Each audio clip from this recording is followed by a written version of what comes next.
matin, là, comme ça, de bonne heure, en attendant que le soleil arrive, j'aime bien aller voir mes plantes.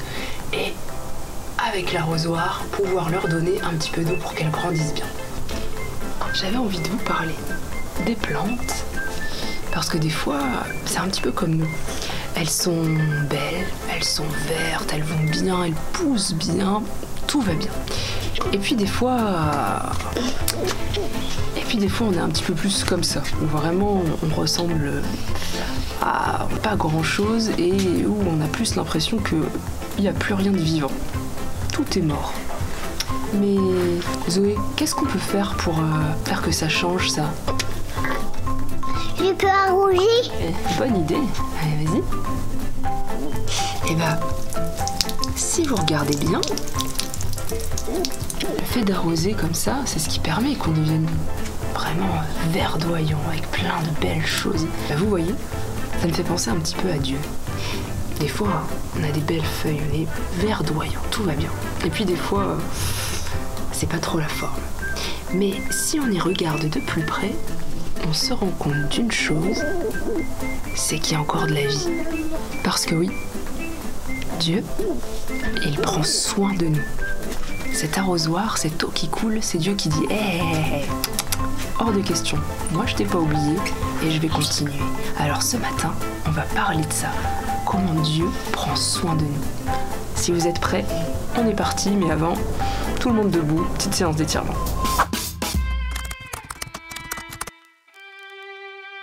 On est prête? C'est parti. Allez. Hop.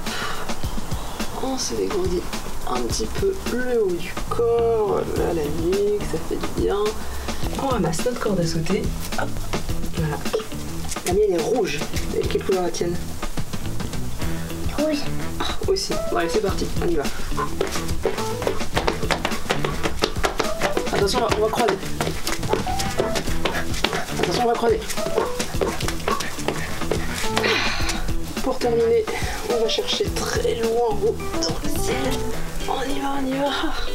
On touche presque le soleil. Et...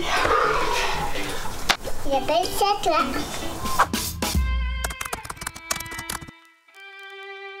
Bonjour les enfants, je suis heureuse de vous retrouver ce matin.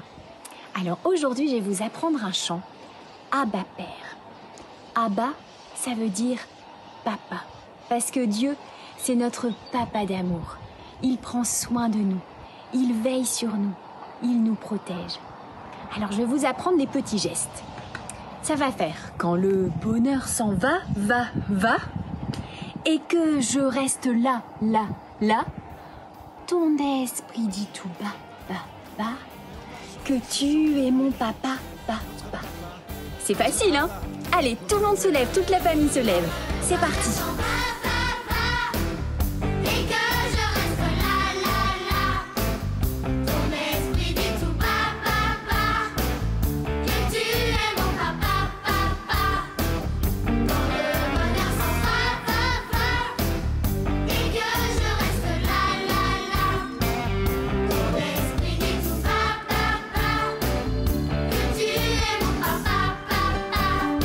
Ensemble.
les enfants, on est content de vous retrouver ce matin. Alors on a un petit chant à vous apprendre, vous verrez, il est tout simple, mais on vous invite à vous lever et à chanter avec nous.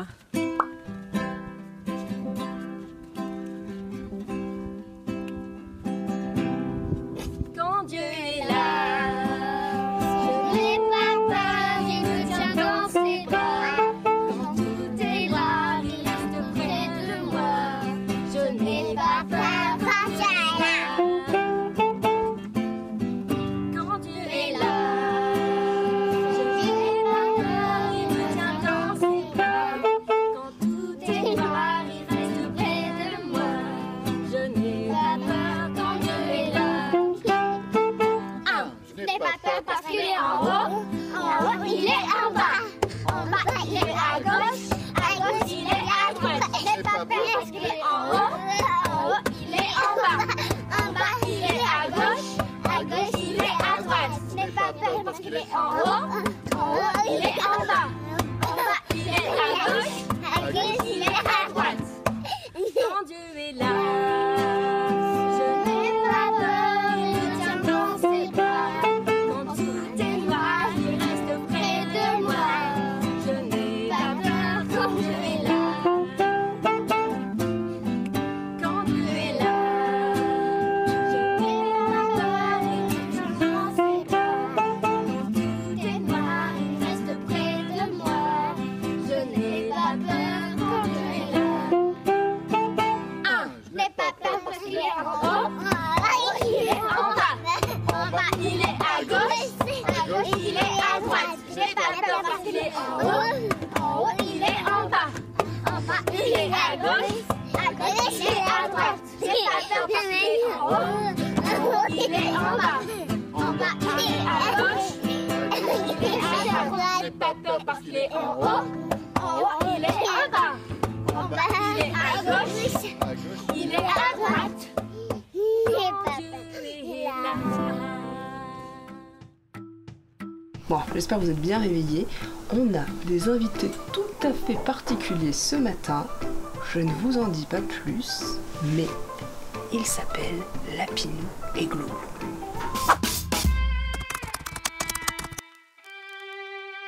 Bonjour les enfants, je m'appelle Lapinou. Je vous invite à venir vous promener avec moi dans la forêt. Promenons-nous dans les bois pendant que le loup n'y est pas. Si le loup y était, il nous mangerait.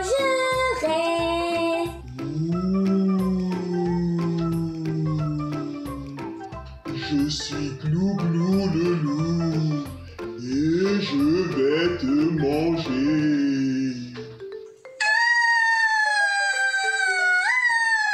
J'ai peur. Qui peut venir m'aider? Personne ne pourra t'aider et je vais te manger.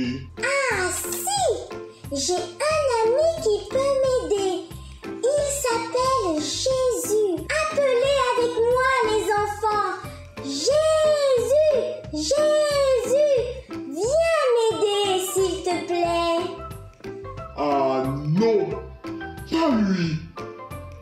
C'est bon, je te laisse tranquille.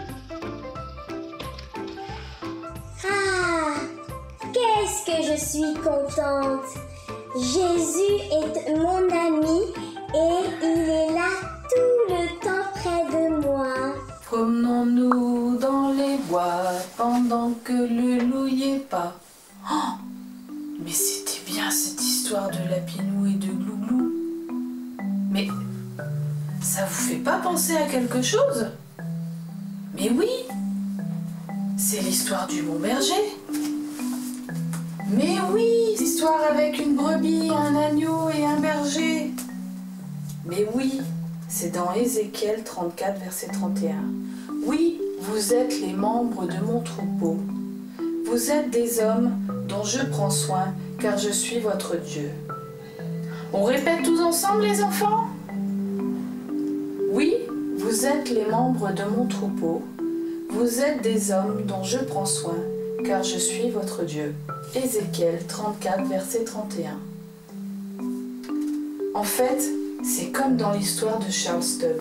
Dieu a toujours pris soin de lui. Allez, au revoir les enfants! Ouais, Florence a raison. On va vous raconter l'histoire incroyable de Charles Studd. Charles, il a vécu au 19e siècle, alors il y a assez longtemps quand même. Et Charles, un peu comme nous, c'était une plante qui, wow, elle grandissait. C'était un champion sportif, il avait de l'argent, il avait une belle carrière devant lui. Mais Dieu, il lui a dit, c'est vrai, t'es un bon sportif, c'est vrai, tu as de l'argent, mais tout ça, j'en ai pas besoin. Moi, ce dont j'ai besoin, c'est que tu me fasses confiance et que tu continues à placer ta confiance en moi, quoi qu'il arrive. Du coup, Charles, il a décidé de lâcher tout ça et de faire confiance uniquement à Dieu. Je vous en dis pas plus, je vous laisse écouter. Quand Charles revint au Seigneur, il voulut le servir de tout son cœur. À mesure qu'il lisait la Bible et qu'il priait, il pensa à ce qu'il ferait plus tard. Au lieu de commencer à travailler pour gagner de l'argent en sortant de l'université, il comprit que le Seigneur voulait qu'il utilise tout son temps pour apporter l'Évangile aux autres. Appartenir au Seigneur et faire sa volonté avait bien plus de valeur que de posséder toutes les richesses du monde. Il décida de rechercher ce que Dieu voulait pour sa vie et il n'attendit pas longtemps pour le savoir. Peu après avoir donné sa vie entière au Seigneur, il comprit que Dieu l'appelait pour aller en Chine comme missionnaire. Lorsque Charles eut la certitude que Dieu l'appelait pour aller en Chine, il en parla à Hudson Taylor, le directeur de la mission en Chine. Il fut accepté comme l'un de leurs missionnaires à la grande joie de Stanley Smith, un ancien ami de l'université. Lui-même avait déjà répondu à l'appel de Dieu pour aller en Chine. En quelques semaines, 5 autres jeunes gens de l'université les rejoignirent. Les journaux trouvèrent cela si extraordinaire qu'ils publièrent un article sur ces 7 jeunes universitaires qui avaient abandonné un brillant avenir pour aller en Chine comme missionnaires.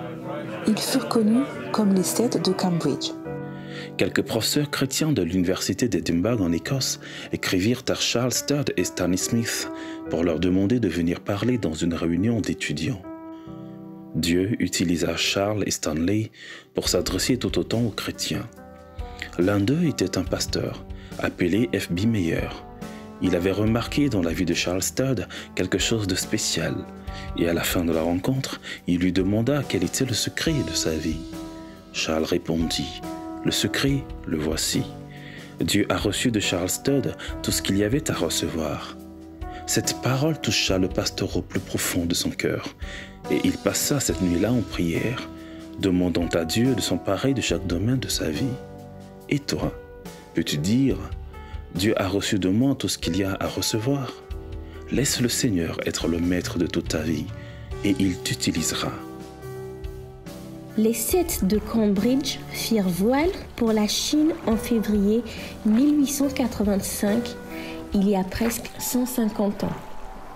Ils n'attendirent pas d'être arrivés sur place pour servir Dieu. Déjà sur le bateau, ils se mirent à parler de lui à d'autres, dont un capitaine qui accepta Jésus dans sa vie et passa le reste du voyage à lire et à étudier la Bible. Par cette expérience, Charles apprit que si l'on veut être missionnaire, il faut commencer à parler du Seigneur Jésus là où l'on se trouve, dans la vie de tous les jours, sans attendre de se trouver dans un pays lointain. Si tu es chrétien, est-ce que tu parles de Jésus à tes amis, ceux de ton quartier ou de l'école? Certaines personnes s'imaginent que les missionnaires sont des êtres parfaits, qui ne font jamais rien de mal. Ce n'est pas vrai. Charles Studd avait ses défauts, comme les autres chrétiens. Il manquait souvent de patience et il refusait parfois de faire ce que les responsables de la mission lui demandaient. Ce n'était pas toujours facile pour les autres de travailler avec lui. Par contre, Charles parlait souvent du Dieu de l'impossible. C'était la raison du succès de sa vie. Les bonnes choses qui arrivèrent n'étaient pas dues à la grandeur de Charles Studd, mais à la grandeur du Seigneur et Sauveur qu'il servait. Quand les missionnaires arrivèrent en Chine, Leur premier travail fut d'apprendre la langue et tout ce qui concernait la façon de vivre des Chinois. On leur dit que la meilleure façon de leur parler était de devenir comme eux. Ils commencèrent donc par mettre des habits chinois. Ils laissèrent même pousser leurs cheveux pour pouvoir se faire une natte comme les Chinois. Quelle différence avec leur vie d'étudiant à l'université de Cambridge! Pour mieux apprendre le chinois, chacun d'eux fut envoyé dans une région différente pour vivre avec les gens. Il fallut beaucoup de temps et de travail pour apprendre la langue et pendant ce temps, Charles trouvait difficile de ne pas pouvoir parler aux gens vers qui Dieu l'avait envoyé. Durant cette période où il fut livré à lui-même, Charles passa des heures à étudier la Bible.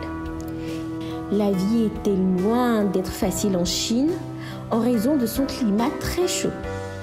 Charles, comme les autres, devait dormir à même le sol, sans matelas, comme les gens du pays. On ne mangeait pratiquement qu'une chose, du riz et encore du riz. Pour voyager, il fallait aller à pied la plupart du temps. Pour compliquer le tout, il y avait des bagarres et des agressions et on s'attaquait de préférence aux étrangers. Être missionnaire pouvait être très difficile. L'une des grandes bénédictions que Dieu accorda à Charles fut une épouse merveilleuse. Elle s'appelait Priscilla Stewart. Elle aussi était missionnaire et travaillait dans la ville de Shanghai. Leur mariage fut très simple. Ils n'avaient même pas de tenue de mariage. Priscilla portait une tunique blanche avec ces mots « Unis pour combattre pour Jésus ». À la fin de la cérémonie, ils s'agenouillèrent tous les deux et promirent à Dieu que jamais nous nous empêchions l'un l'autre de te servir. Peu à peu, Charles apprit à parler le chinois. Et quelle joie ce fut lorsqu'enfin il put partager la bonne nouvelle du Sauveur avec les gens. Tout de suite après leur mariage, Charles et Priscilla allèrent dans une ville à l'intérieur de la Chine pour y commencer un travail pour Dieu. Aucun missionnaire n'était encore venu là. Ils habitaient une simple maison chinoise. Ils construisirent une petite église dans le style du pays. Il fallut beaucoup de temps pour gagner la confiance des gens. Au début, ils maudissaient Charles et Priscilla chaque fois qu'ils les voyaient sortir de leur maison. Ils les rendirent responsables de la sécheresse qui sévissait cette année-là. Ils essayèrent de saccager leur maison et même de détruire l'église. Mais les missionnaires ne se décourageaient pas et Dieu bénit leur persévérance à parler du Sauveur aux autres. Un bon nombre de gens furent sauvés et commencèrent à vivre pour Christ en parlant de lui autour d'eux.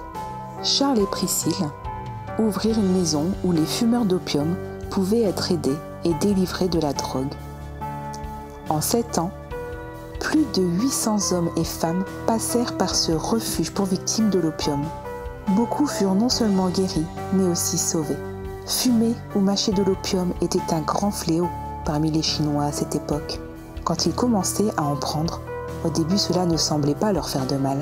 Mais ensuite, ils ne pouvaient plus s'arrêter. Et ils en étaient réduits à en prendre toujours davantage.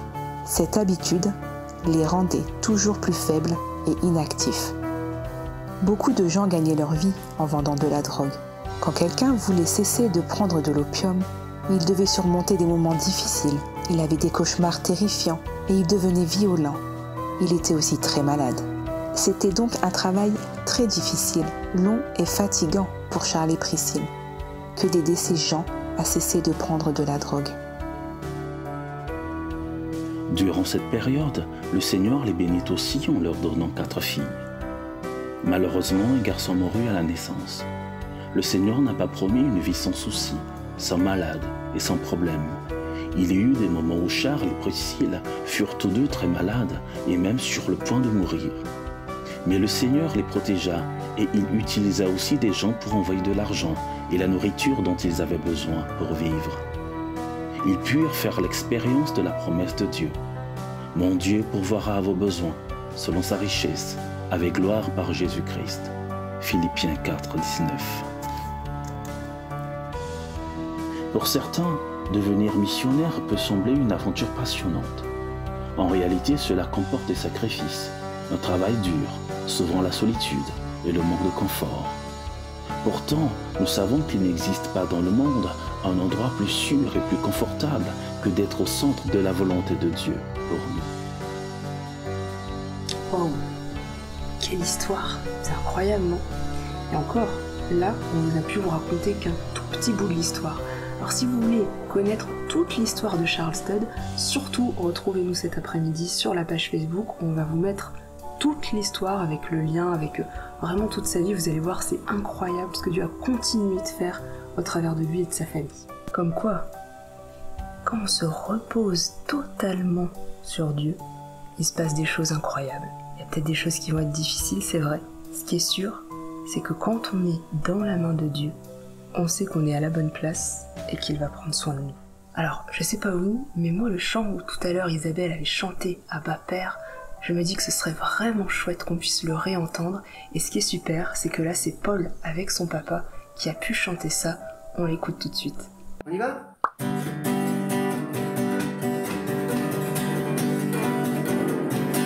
Quand le bonheur s'en va, et que je reste là, mon cœur me dit tout bas, que tu es mon papa. Le bonheur, quand le bonheur s'en va, et que je reste là, mon cœur me dit tout bas, que tu es mon papa. Abba Père,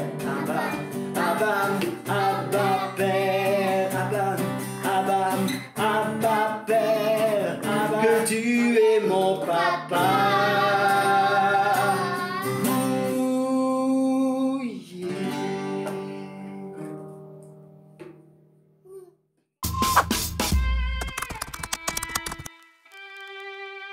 Bonjour les enfants. Aujourd'hui, comme tous les dimanches matin, dans notre série Une expérience égale une vérité, nous allons voir ensemble comment Dieu prend soin de nous. Alors, pour effectuer cette expérience, nous allons avoir besoin de la Bible, d'une balle en polystyrène et d'un sèche-cheveux. Joshua m'assistera pour effectuer cette expérience. Joshua, s'il te plaît, tu peux poser la balle sur le sèche-cheveux? Oui. Et puis ensuite, tu l'actives pour voir ce qui va se passer.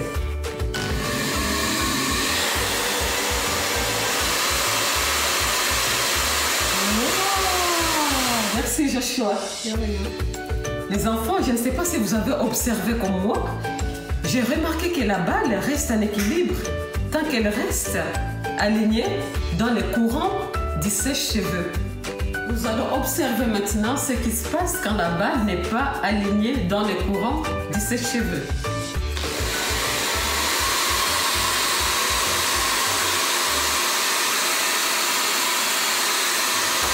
Les enfants, quand la balle n'est plus alignée au courant du sèche-cheveux, elle tombe. Alors la balle, elle représente notre vie et le sèche-cheveux représente Dieu. Vous avez vu les enfants, pour rester en équilibre, notre vie doit rester dans les courants de Dieu. Nous ne savons pas comment, mais tout ce que je sais est que Dieu prend réellement soin de nous tous les jours. Alors les enfants, nous allons voir ensemble qu'est-ce que nous dit la Bible. Alors il est écrit dans Ézéchiel, chapitre 34, verset 31. Oui, vous les membres de mon troupeau, vous êtes des hommes dont je prends soin, car je suis votre Dieu. Je l'affirme, moi, le Seigneur Dieu. Vous avez vu? Le Seigneur prend réellement soin de nous. Regardez les enfants.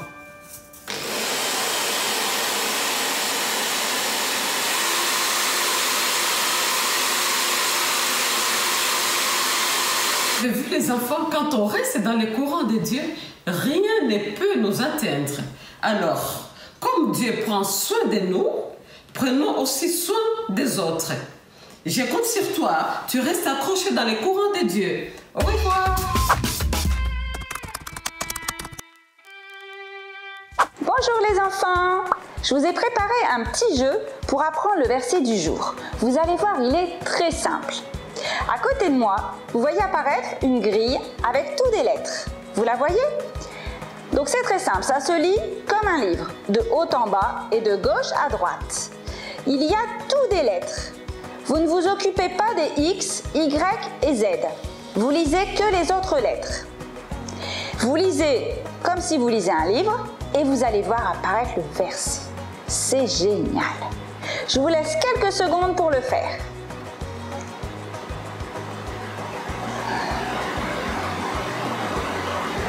Je suis sûre qu'il y en a qui ont déjà trouvé tellement c'est simple. Allez, encore quelques secondes et je vous donne la réponse. C'est fait? C'est trouvé pour tout le monde? On y va, la réponse en images.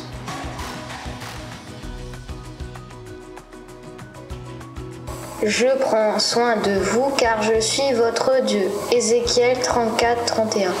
Bonne journée les enfants! Et bien ça y est, quoi de neuf? On arrive à la fin. Eh oui. Mais bien évidemment, à chaque fois, vous le savez, on va prendre de vos nouvelles. Vous allez voir, comme on se l'était dit la semaine passée, on a reçu pas mal de vidéos qui nous disent d'où vous venez, d'où vous nous regardez. Surtout, toi qui nous regardes, qui ne l'a pas encore fait, dès que c'est terminé, tu cours prendre une petite feuille, t'écris d'où tu viens, tu te filmes, tu nous dis ton prénom et tu nous l'envoies à l'adresse qui s'affiche juste en bas. Surtout, on attend vos vidéos, on a hâte de vous voir. Petite info avant de se quitter, il y a certains animateurs qui se sont dit hey, pourquoi on ne ferait pas une petite rubrique artistique sur la page Facebook de Tribu ELM. Et du coup, dès mercredi, allez voir la page, demandez à papa et maman de vous accompagner parce qu'il y a des choses qui vont être publiées et notamment des petites astuces déco, cuisine, ce genre de choses. La première, c'est mercredi prochain, notez-le bien. Sur ce, on se quitte et surtout, toute l'équipe de Quoi de Neuf se joint à moi pour vous dire bon courage pour ceux qui reprennent l'école, bon courage pour ceux qui continuent l'école à la maison, bon courage aux parents, peu importe les choix que vous avez faits, on est tous ensemble et on sait une chose, c'est que Dieu il est avec nous, il prend soin de nous et donc du coup, ça va aller.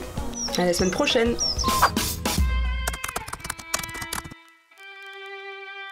Bonjour, je m'appelle Julie Bézard. Bonjour, je m'appelle Timothée et Alexio. Et on habite en Suisse. Ciao, ciao. Ciao, ciao. Tata. Bonjour, je m'appelle Nathanaël. Bonjour, je m'appelle Anaël. Bonjour, je m'appelle Emric. Et on habite à Ronchard. Au revoir les amis. À bientôt. À bientôt les amis. Bonjour, je m'appelle Yoran, j'habite à Tourcoing. Coucou, c'est Martin et Louane, on habite à Montmain dans le 76. Bonjour les copains, restez à la maison. Soyez sages et soyez bénis. On vous donne des gros bisous. On vous aime.